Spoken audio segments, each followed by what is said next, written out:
We're going to go over installing our clutch kit on the CF Moto U10 Pro models. We have an excellent clutch kit. We spent a ton of time developing this. We have an S1 kit that just does the primary only, weights and spring, works phenomenal. Then we have a kit that adds, our S3 kit that adds the helix and a secondary spring. Works even better, especially for those running bigger tires.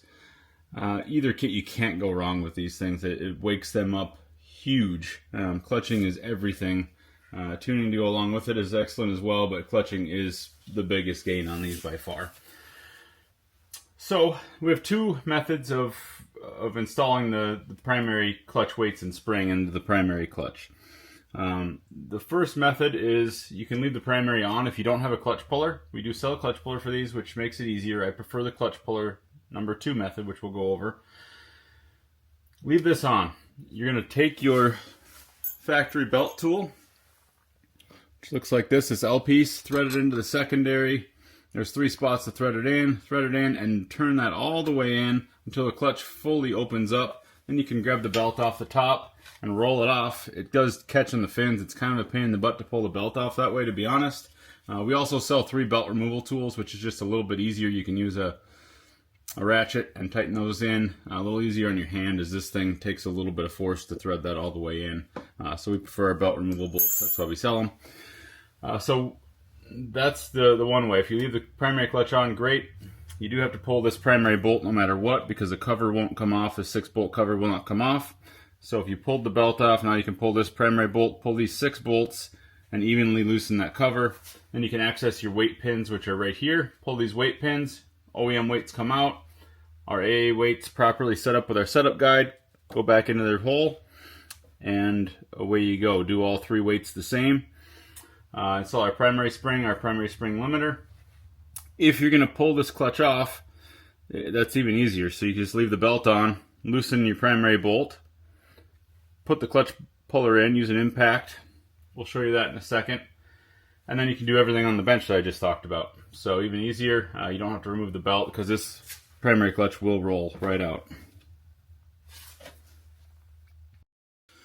Okay, we're going to show you number 2 with the clutch puller. That is the way that we prefer. 21mm on the impact. Standard threads. Loosen this clutch bolt. There's a washer on there. Don't lose that. Our clutch puller. Always thread this in by hand always. This is a 19mm socket on the end of this for our puller. Thread this in. Comes off easy. These clutches are not torqued down super far from the factory. We'll go over that, but note that they are a little weak on torque spec, which is odd. Compared to everybody else, we go a little bit tighter on them. Okay, and then just thread you pull your primary clutch off the crankshaft like that. Now, it's a little bit of a struggle to get this out of here, but you can kind of thread this out. Pull your primary clutch out like that.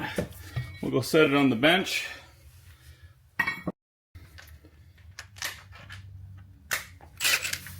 For those that purchased our secondary helix and spring, the S3 clutch kit, there's an 18mm bolt to pull the secondary off. Then it's just splined on, so it just slides right off.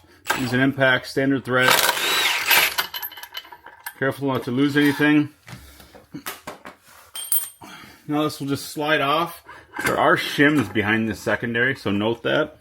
You can see some shims in the shaft. I know it's hard to see with this dump box ram in the way, but there are a couple shims on here. These are alignment shims. We do sell these. We'll show you how to do that at the end of the video. You want to make sure you have the right amount of alignment shims so it aligns the belt properly side to side with your primary. Bring the secondary over to the bench and we'll show you how to do that. Alright, we are going to go over disassembly the primary clutch really quick. 10mm, these 6 bolts. This already has our clutch kit in. You can see our brown spring. Same process with the OEM stuff in there.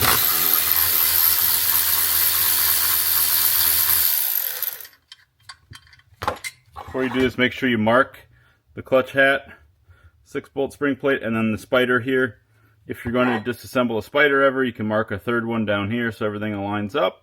Not a bad idea just to do to begin with. You can even mark this back sheave 1, 2, 3, 4 marks just so you have them so you know everything's always aligned.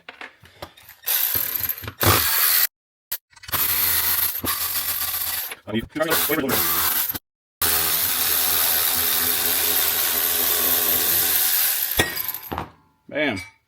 Spring cover's off, set that aside. Pull your spring out.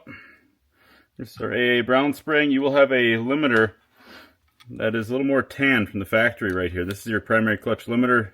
We make a little larger one because these clutches actually overshift and create more belt heat than we like to see.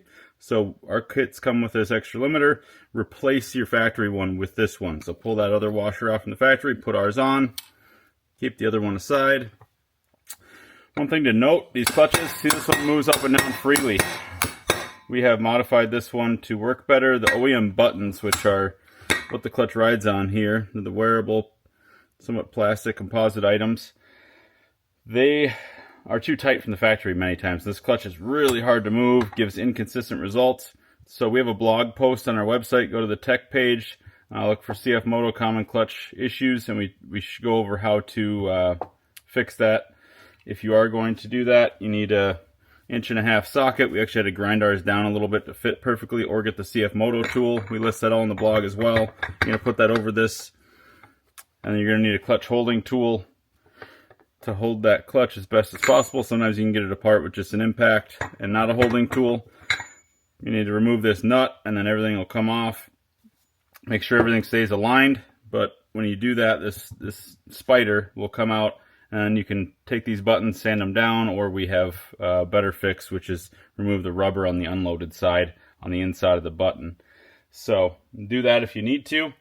As far as the weights go, this is very easy. Our weights, prototype weights, are installed in this one, not hardened. We're going to throw our hardened ones in right now. Your OEM ones will be in there. You need an 8mm wrench for this side of the pin, and then a 5mm Allen for this side. Crack them loose and unthread the pin. From the factory, there are 2 washers in these on each side of the weight. We use 1 washer only. We widened our weights a little bit. We just use 1 on the load side because that's where the weight's normally hitting. On the other side, you don't really need it. We did this because it's such a pain to put 2 washers in. 1 is, you know, not terrible, but 2 is it's a pain. If you have to adjust your weights, I don't like it. So those washers will drop out. You do have 3 extras, which is the nice part since we're only using 1. That's another reason for doing it. But that is on the load side. That is going to be on the left side of the weight. Pull this weight out. This one is already our adjustable. We set these up according to the chart. Check out your chart that'll explain how to set these up. Hole 1, 2, 3, 4. So say we're 3, 2, 2, 2 right now. Looks like we are. Set them up properly. Put them in. Reassemble this clutch. And that's basically it. I'm not going to go through the whole process. It's very straightforward. We're going to start by removing these 3 10mm bolts.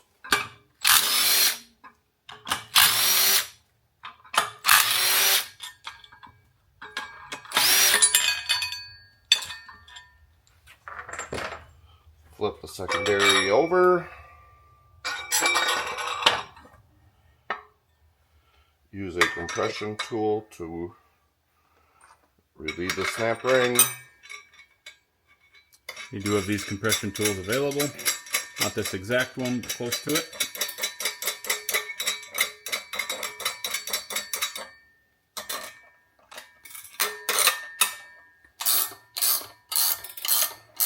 Move the helix down a little bit. We can now get at the snap ring. There is pressure underneath the helix. Remove snap ring. Slowly bring up the helix.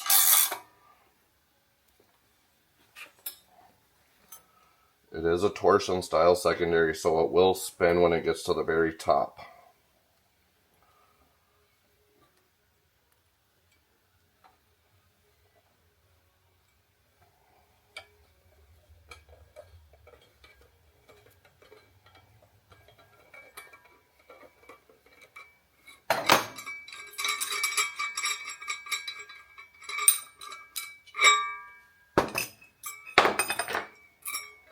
Now your helix is out.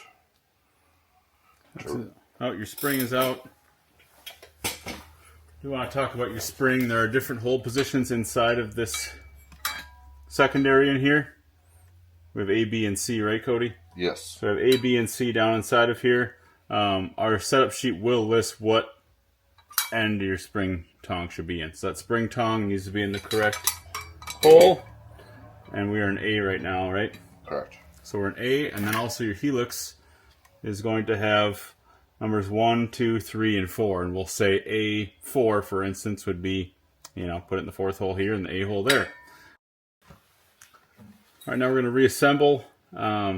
Make sure you are turning the helix clockwise. It helps to have a second set of hands because you're going to have to turn this helix while holding the clutch, and you come down with it.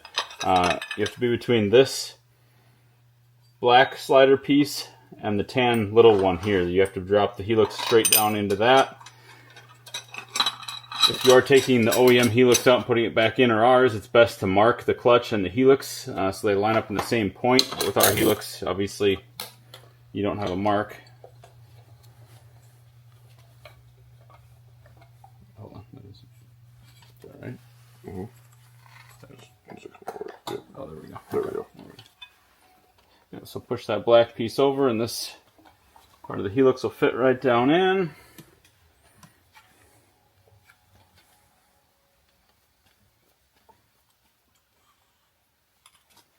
Go down past so you can see your snap ring groove.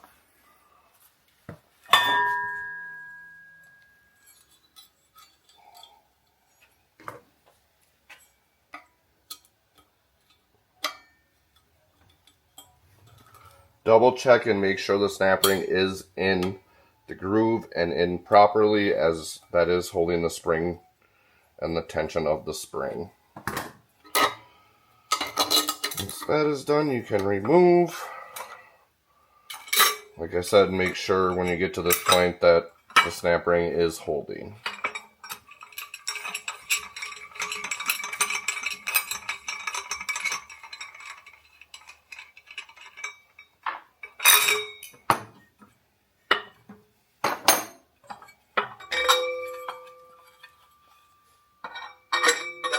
Flip over, reinstall your 3 10mm bolts with Loctite.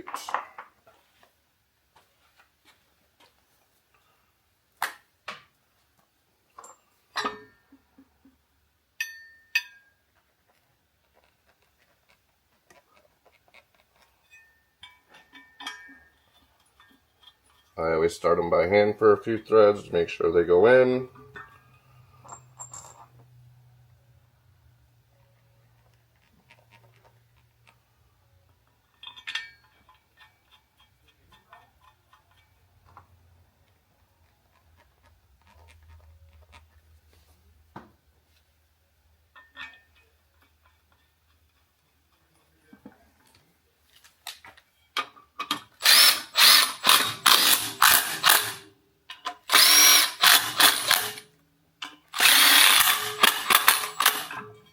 And that is it. Once your clutches are ready to go back on the machine, if you have our secondary kit, then you're going to want to slide this on. Make sure your washers are on there. You have to wiggle this down until it seats properly.